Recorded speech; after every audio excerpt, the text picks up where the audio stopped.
Hello friends, welcome to tech talk নিউজের আর এক নতুন এপিসোডে আপনাদের সবাইকে স্বাগত জানাই। আজকের কয়েকটি গুরুত্বপূর্ণ খবর আপনাদের সামনে আমরা তুলে ধরবো। শুরুতেই আমরা খবরগুলোর হেডলাইন জেনে নেব। নিখরচায় ভ্যাকসিন দিতে কত খরচ হবে মোদি সরকারের হিসেব করলো এসবিআই। অক্সফোর্ডের টিকা ভারতের চেয়ে 1.5 গুণ বেশি দামে কিনছে বাংলাদেশ। এরপর কৃষি আইনে স্থগিতাদেশ জারি করলো সুপ্রিম কোর্ট। আন্দোলনের জয় দাবি বলছেন কৃষকরা। বার্ড ফ্লুর আতঙ্কে মুরগির মাংস থেকে মুখ ফিরিয়েছে আম জনতা, মাথায় হাত ব্যবসায়ীদের। প্রতি মাসে অ্যাকাউন্টে ঢুকবে প্রায় 10,000 টাকা পেনশন, সরকারি স্কিমের দারুণ সুযোগ, জানাবো এই খবরটিও। এবার রাজ্য রাজনীতির খবরের দিকে একটু চোখ রাখি। দলের বিরুদ্ধে পথে তৃণমূলের শিক্ষা সেল। এরপর রয়েছে এবারের ভোটটা আপনারা বিজেপিকে দিন, বাম কংগ্রেসের ভোটারদের অনুরোধ করলেন শুভেন্দু। এবার আজকের শেষ খবরটির হেডলাইন জেনে রাখুন। নবান্ন অভিযানে ধন্যবাদ, রাতভর ধর্নায় শিক্ষকেরা। এই খবরগুলো বিস্তারিতভাবে জানার আগে আপনারা যারা আমাদের এই ছোট্ট চ্যানেল টেকটক নিউজে নতুন রয়েছেন তারা অবশ্যই চ্যানেলটিকে সাবস্ক্রাইব করে বেল আইকনকে অন করবেন এবং নোটিফিকেশান আইকনকে অল করে রাখবেন। নোটিফিকেশানকে অবশ্যই অল করবেন। চলুন এবার আমরা খবরগুলোকে একটু বিস্তারিতভাবে জেনে নিই। চোখ রাখবো প্রথম খবরের দিকে। নিখরচায় ভ্যাকসিন দিতে কত খরচ হবে মোদি সরকারের হিসেব করলো এসবিআই। প্রথম পর্যায়ে দেশের 30 কোটি মানুষকে ভ্যাকসিন দেওয়া হবে। এই পর্যায়ে চলবে এবছরের আগস্ট মাস পর্যন্ত। তারপর শুরু হবে দ্বিতীয় পর্যায়, তখন আরও 50 কোটি মানুষকে ভ্যাকসিন দেওয়া হবে। এই মহা কর্মকাণ্ডের জন্য সরকারের কত খরচ হবে সেই নিয়ে স্টেট ব্যাঙ্ক অফ ইন্ডিয়া একটি হিসাব করে দেখেছে। প্রথম পর্যায়ে 30 কোটি দেশবাসীকে ভ্যাকসিন দিতে খরচ হবে প্রায় 21,000 থেকে 27,000 কোটি টাকা। শুনে রাখুন, 21 থেকে 27,000 কোটি টাকার বিনিময়ে প্রথম পর্যায়ে 30 কোটি মানুষকে ভ্যাকসিন দেওয়া সম্ভব হবে। দ্বিতীয় পর্যায়ে খরচ হবে 35,000 থেকে 45,000 কোটি টাকা। মোট খরচের পরিমাণ আমাদের দেশের জিডিপির প্রায় 0.3 থেকে 0.4%। সেরামের ভ্যাকসিন দিতে নাগরিক পিছু খরচ হবে 700 থেকে 900 টাকা। অন্যদিকে ভারত বায়োটেকের দাবি তাদের ভ্যাকসিন বাজারে এলে 100 টাকার কম খরচে হয়ে যাবে। এসবিআই বিশেষজ্ঞদের মতে মোট 80 কোটি মানুষকে ভ্যাকসিন দিতে সরকারের খরচ পড়বে 56,000 থেকে 72,000 কোটি টাকা। এগিয়ে যাব পরের খবরের দিকে। অক্সফোর্ডের টিকা ভারতের চেয়ে 1.5 গুণ বেশি দামে কিনছে বাংলাদেশ। অক্সফোর্ডের করোনা ভাইরাসের টিকার প্রতি ডোজ $4 মূল্যে বাংলাদেশকে সরবরাহ করবে ভারতের সেরাম ইনস্টিটিউট। বাংলাদেশি মুদ্রায় এর দাম পড়বে প্রায় 340 টাকার কাছাকাছি। তবে একাধিক সূত্র থেকে বরাতে ব্রিটিশ বার্তা সংস্থা রয়টার্স বলছে, সেরামের কাছে ভারত যে মূল্যে এই টিকা পাচ্ছে, বাংলাদেশের জন্য সেই মূল্য প্রায় 1.5 গুণ, অর্থাৎ 45 থেকে 47% পর্যন্ত বেশি মূল্য বাংলাদেশের জন্য পড়ছে। বিভিন্ন দেশের অনুপাতে বিভিন্ন প্রোডাক্টের দাম বিভিন্ন হতেই পারে। আমাদের দেশে যে জিনিসের দাম একটু কম, অন্য দেশে হয়তো সেখানে বেশি হতে পারে। অন্য দেশে বেশি মূল্যের জিনিসপত্র আমাদের দেশে কম দামেও হতে পারে।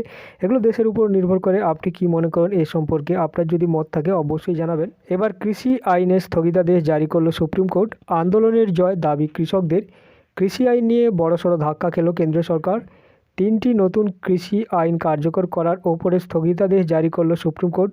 প্রধান বিচারপতি নেতৃত্বাধীন ডিভিশন বেঞ্চ এদিন এই নির্দেশ দিয়েছে।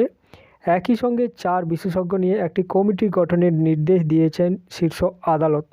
অর্থাৎ কৃষি আইনকে যেমন স্থগিতাদেশ দেওয়া হয়েছে, ঠিক তেমনিভাবে একটি বিশেষজ্ঞ কমিটিও করে দেওয়া হয়েছে, যে কমিটি নতুন 3টি আইনকে খতিয়ে দেখার পাশাপাশি সব পক্ষের মতামত শুনবে। পরবর্তী নির্দেশ দেওয়া না পর্যন্ত কৃষি আইনের ওপরে স্থগিতাদেশ বজায় থাকবে। জেনে নেব পরের খবরটি। বার্ড ফ্লু আতঙ্কে মুরগি মাংস থেকে মুখ ফিরিয়েছে আমজনতা, মাথায় হাত ব্যবসায়ীদের। স্রেফ আতঙ্কের কারণে কমতে শুরু করলো মুরগি মাংসের দাম। যে মাংস দিন চারেক আগে পর্যন্ত 180 টাকা বিকিয়েছে, তার দাম বর্তমানে কমে 150 থেকে 150 টাকা থেকে 160 টাকা হয়ে গিয়েছে। শুধু দাম কমেনি, বিক্রিও কমে গিয়েছে। এমনিতে এই শীতের সময়, মরশুমের সময়, বিভিন্ন উৎসবের সময় এই সময় মুরগি মাংসের চাহিদা বাড়ার কথা, সেই জায়গাতে কিন্তু মুরগি মাংসের দাম কমেছে এবং ঠিক তেমনিভাবে তার চাহিদাও কমেছে। করোনার পর এই বার্ড ফ্লু কিন্তু একটি নতুন আতঙ্ক সৃষ্টি করেছে। এতে আমাদের আতঙ্ক না ছড়িয়ে আমাদের সাবধানে থাকতে হবে। একেবারেই মুরগি মাংস খাবো না, ডিম খাবো না বললে চলবে না। আমাদেরকে সাবধান সতর্ক থাকতে হবে, সরকারের নির্দেশের অপেক্ষায় থাকতে হবে।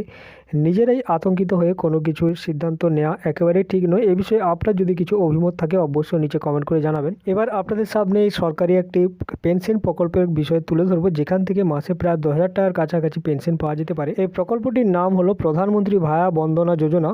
যে কোনো ফিক্সড ডিপোজিটের থেকে এখানে পেনশন অনেক বেশি সুদ পাওয়া যায়। যে কোনো ফিক্সড ডিপোজিটের থেকে এখানে সুদের হার অত্যন্ত বেশি। এই যোজনা হলো আসলে বয়স্ক প্রবীণ নাগরিকদের জন্য নিয়ে আসা একটি সরকারি প্রকল্প। এখানে প্রবীণ নাগরিকরা টাকা সঞ্চয় করে মাসে মাসে পেনশন পেতে পারেন। বিভিন্ন রিপোর্ট থেকে যা জানা গেছে, এখানে মাসে 1000 টাকা পেনশন পাওয়ার জন্য প্রায় 1,62,000 টাকার মতো জমা করতে হবে। আর যদি এখানে সর্বোচ্চ, যদিও বা এখানে সর্বোচ্চ 9,250 টাকার মতো বর্তমানে পেনশন পাওয়া যেতে পারে। আর এর জন্য ব্যয় করতে হবে 15 লক্ষ টাকা। 15 লক্ষ টাকা ব্যয় করলে প্রতি মাসে 9,250 টাকা অর্থাৎ 10,000 টাকার কাছাকাছি কিন্তু এখানে পেনশন পাওয়া যেতে পারে। এবার দলের বিরুদ্ধেই পথে নামলো তৃণমূলের শিক্ষা সেল। জেনে নেব বিস্তারিতভাবে এই খবরটিও। পশ্চিম বর্ধমান জেলার তৃণমূলের শিক্ষা সেলের নেতা রাজীব বন্দ্যোপাধ্যায়ের নেতৃত্বে পথে নামলো শিক্ষকরা।